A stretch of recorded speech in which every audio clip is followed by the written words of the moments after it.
Bonjour, alors aujourd'hui présentation donc d'une petite maquette que j'ai commencée il y a plus de 30 ans. Il s'agit du Galvion, voilà, le Circus One Galvion Road Fighter ou 1.72.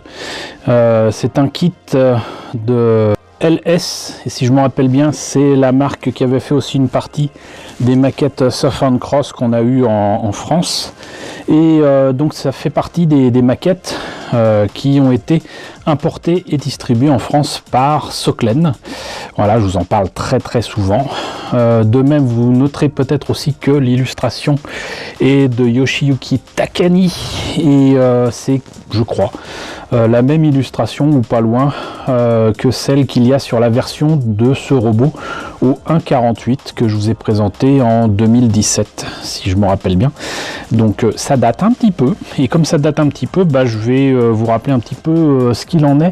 Galvion, on a eu les maquettes, Galvion, on a eu même des versions pirates du jouet, avec je crois une collection qui s'appelle Convertor ou un truc comme ça. On a eu du Orgus, du Macross, des tonnes de choses, du Xabungul en France, je ne vais pas dire en cherchant bien, on tombait dessus un petit peu partout. Mais quoi qu'il en soit, c'est une série qu'on n'a jamais eu en France, Galvion. Une série assez courte qui semble ne pas avoir marché au Japon, qui raconte les aventures de repris de justice qui, pour purger des peines moins longues, voire carrément les annuler, acceptent de travailler pour je ne sais quelle organisation qui utilise des voitures transformables en robots. Voilà, donc il y a le Circus One et le Circus 2 si je me rappelle bien, mais voilà, j'ai que très peu d'informations sur cette série. Moi, tout ce que je sais, c'est que j'ai tout de suite reconnu le style du chara design pour les personnages, à savoir donc de Yoshihisa Tagami, que je connais surtout comme un auteur de manga que moi j'ai découvert avec les publications en anglais, en américain je devrais dire, donc de ces mangas, à savoir Grey. Dans un premier temps, Orobi dans un second temps. Il n'est absolument pas connu en France et apparemment il n'a pas été édité en France, mais moi je le connais et je l'ai lu il y a 30 ans donc.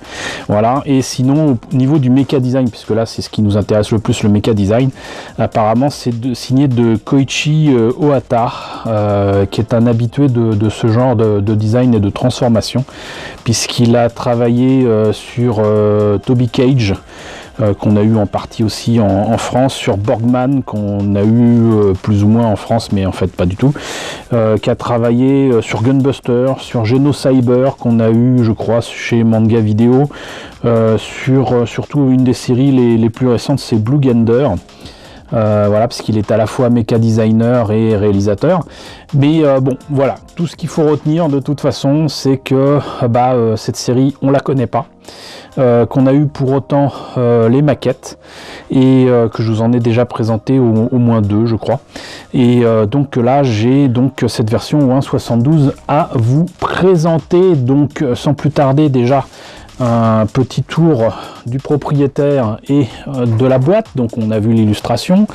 Là il y a des photos des autres mechas de la série. Alors ça, c'est supposé être une Lamborghini qui se transforme. Les autres, sincèrement, les robots, ils ressemblent à rien. Et pour avoir acheté une de ces maquettes, les illustrations sont plus jolies que les maquettes elles-mêmes. Donc j'en ai pas pris d'autres. Mais voyez, donc je vous parlais de Soklen tout à l'heure, voilà. Et là donc on a donc des images du Galvion One Road Fighter, version dessin animé on va dire, avec sa petite histoire, jusqu'à 300 km/h, ça nous fait une belle jambe. Mais voilà donc pour cette boîte au 1.72, et puisque on a fait le tour et que je vous ai raconté tout ce que je savais sur Galvion, et on va passer maintenant à la présentation de l'intérieur de la boîte. Alors, la notice avec les pièces en présence, vous voyez qu'il n'y a pas grand chose de grappe. Et comme d'habitude, surtout à l'époque, ils présentaient ou plaçaient les couleurs sur les pièces, sur les grappes. On a une petite planche de décalcomanie qui évitera de se compliquer la vie à écrire Circus One. Il y a le logo LS, je suis assez étonné. Est-ce que c'est carrément sur la maquette elle-même? Bon. Et sinon, donc, voilà, on commence par la tête. Les mains qui, comme beaucoup de mains de l'époque, quand elles sont fermées, ressemblent pas à grand-chose. Le bouclier, quelques polycaps quand même. Les pièces articulées pour faire les bras. Ensuite, le torse. Voilà. Ensuite, les jambes. On réunit le tout, y compris l'arme qui est d'une seule pièce. Et normalement, on obtient ça. Ce qui est pas si mal, hein, franchement. C'est vrai que je ne l'ai pas indiqué, mais la série date de 1984, donc logiquement, la maquette aussi. Donc pour une maquette de 1984, ça va, ça reste honnête.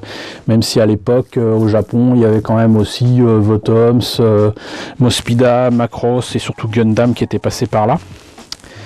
Mais voilà, c'est pas vilain. C'est pas vilain.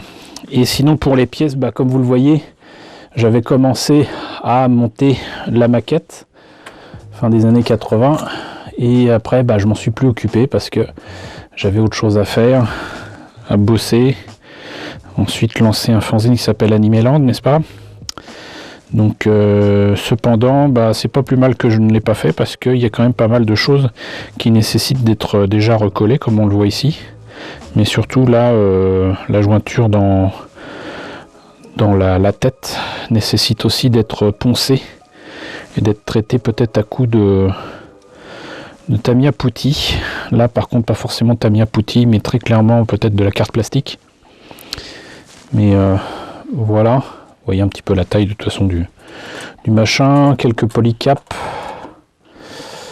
Voilà, ça on met donc ça comme ça. Non, franchement il est pas vilain. Ce méca, voilà, les détails qu'il faut là où il faut. Le bouclier peut être un peu petit et comme je vous disais, l'arme est en une seule pièce qui est déjà très bien. Voilà donc un kit qui est pas vilain du tout et que j'aurai plaisir à reprendre maintenant que j'ai remis la main dessus.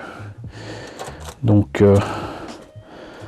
j'espère que ça ne sera pas décevant une fois le montage terminé, mais enfin, vu les images de la notice d'emploi, il y a peu de chances que je sois déçu. Donc, en tout cas, voilà la présentation de ce kit du Galvion au 1.72. Sachant que je vous ai présenté déjà le véhicule au 1.72 que m'avait offert l'ami Gélios, encore merci à Gélios, mais que j'ai aussi présenté donc la maquette en 48 du robot. Il me reste à vous présenter, si je ne me trompe pas, en fait la maquette de la voiture, qui en plus je crois est motorisée. Donc ça sera quand je retomberai dessus, hein, tout simplement. Donc en tout cas je suis bien content d'être retombé dessus parce que j'aime bien la boîte et j'aime bien la maquette. J'espère en tout cas que cette présentation vous a intéressé. N'hésitez pas à me dire ce qu'il en est dans la section commentaires.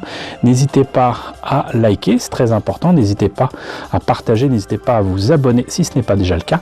Coucou aux nombreux abonnés qui nous ont rejoints ces derniers temps, bienvenue ici.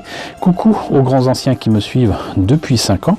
Merci à tous de votre fidélité, merci à tous de votre soutien sur Tipeee et sur Paypal. Surtout, prenez soin de vous, surtout en ce moment. Je vous laisse avec la liste des contributeurs de la chaîne et je vous dis donc à très bientôt, je l'espère, pour la présentation d'une autre maquette Galvion.